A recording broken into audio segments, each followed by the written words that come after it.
Assalamualaikum warahmatullahi wabarakatuh. Sebelumnya perkenalkan, nama saya Arifan Dismailasi dari kelas D dengan NIM 096. Di sini saya akan menjelaskan cara penggunaan SPSS terhadap data variabel. Sebelumnya kita siapkan data yang sudah disalin di Excel, kemudian tempel di SPSS. Nah, langsung kita ke variable view. Untuk namanya kita ubah menjadi IQ mahasiswa. Untuk spasinya straight bawah ya teman-teman.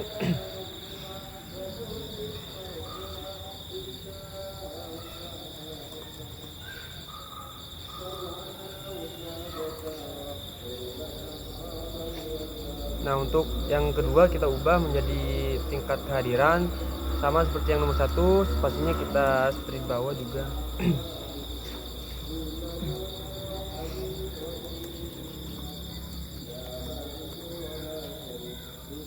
Nah, yang nomor 3 kita ganti juga menjadi nilai UAS.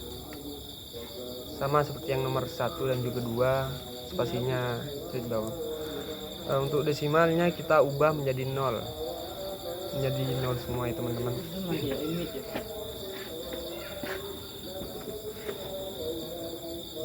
Nah, untuk label kita ubah juga menjadi kita isi menjadi IQ mahasiswa, tapi spasinya tetap ya, bukan yang straight bawah.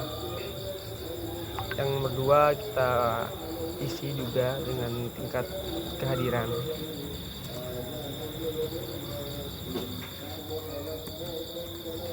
Yang ketiga kita isi juga nilai UAS. Nah, kita langsung ke analis, regression, terus linear. Nah, untuk tingkat UAS kita pindahkan ke dependen. Untuk IQ mahasiswa dan juga tingkat kehadiran kita pindahkan ke independen, terus kita klik OK. Nah, akan keluar seperti ini teman-teman, bisa dilihat.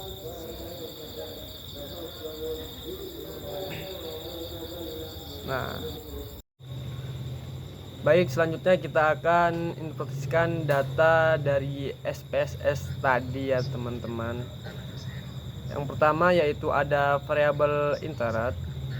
Tabel ini menjelaskan variabel-variabel apa saja yang merupakan variabel independen dan apa yang menjadi variabel dependen.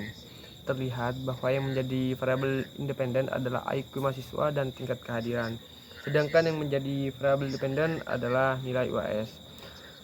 Selanjutnya yaitu ada tabel model summary. Berdasarkan tabel hasil perhitungan di atas, terlihat bahwa R square adalah 0,531 atau 53,1%. Artinya adalah variabel independen atau IQ mahasiswa, dan tingkat kehadiran mampu menjelaskan variabel dependen atau nilai UAS sebesar 53,1%. Sedangkan sisanya 46,9% dijelaskan oleh variabel lain di luar model. Nilai koefisien determinasi sebesar 53,1% menunjukkan bahwa model regresi ini layak. Dikatakan layak karena nilai koefisien lebih 50%. Asumsinya adalah bahwa variabel-variabel yang masukkan ke dalam model telah mampu memberikan penjelasan lebih dari 50%. Selanjutnya yaitu ada tabel ANOVA. Tabel ANOVA di atas adalah tabel yang menunjukkan uji regresi secara simultan, bagaimana pengaruh variabel IQ mahasiswa dan tingkat kehadiran secara bersama-sama mempengaruhi nilai UAS. Keputusan yang pertama, bila nilai F hitung lebih besar F tabel, H1 diterima. Bila nilai F hitung lebih kecil dari F tabel, H0 diterima.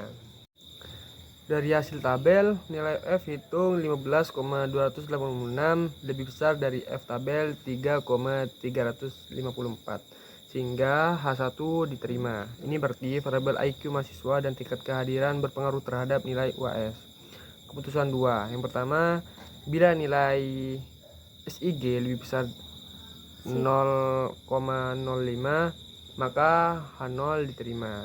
2. Bila nilai SIG lebih kecil dari 0,05 maka H1 diterima. Dari tabel, nilai SIG sebesar 0,000 lebih kecil dari 0,05 sehingga H1 diterima. Ini menunjukkan bahwa IQ mahasiswa dan tingkat kehadiran berpengaruh secara simultan terhadap nilai UAS. Kesimpulannya, pada keputusan 1 dan 2, variabel IQ mahasiswa dan tingkat kehadiran berpengaruh signifikan secara simultan bersama-sama terhadap nilai UAS. Selanjutnya yaitu ada tabel koefisien, yang artinya keputusan 1 yang pertama, jika nilai T hitung lebih besar T tabel maka H1 diterima. 2. Jika nilai T hitung lebih kecil dari T tabel maka H0 diterima. Tabel koefisien di atas terlihat bahwa nilai T hitung 5,313 lebih besar dari T tabel 2,048 sehingga H1 diterima. Artinya variabel IQ mahasiswa memiliki pengaruh signifikan terhadap nilai UAS. Keempat, nilai T hitung 0,430 lebih kecil dari T tabel 2,048 sehingga H0 diterima. Artinya variabel tingkat kehadiran tidak memiliki pengaruh signifikan terhadap nilai UAS. Keputusan 2 yang pertama, jika nilai SIG lebih kecil 0,05 maka H1 diterima. 2. Jika nilai SIG lebih besar 0,05 maka H0 diterima. Berdasarkan tabel di atas dapat diketahui bahwa nilai SIG untuk variabel IQ mahasiswa 0,000 lebih kecil dari 0,05 maka H1 diterima. Artinya variabel IQ mahasiswa berpengaruh signifikan terhadap nilai UAS. Nilai SIG untuk variabel tingkat kehadiran 0,670 lebih besar dari 0,05 maka H0 diterima. Artinya variabel tingkat kehadiran tidak berpengaruh terhadap signifikan nilai UAS. Kesimpulannya, pada keputusan 1 dan 2, variabel IQ mahasiswa berpengaruh terhadap nilai UAS, sedangkan variabel tingkat kehadiran tidak memiliki pengaruh signifikan terhadap nilai UAS. Mungkin itu saja, kurang lebihnya mohon maaf. Assalamualaikum warahmatullahi wabarakatuh.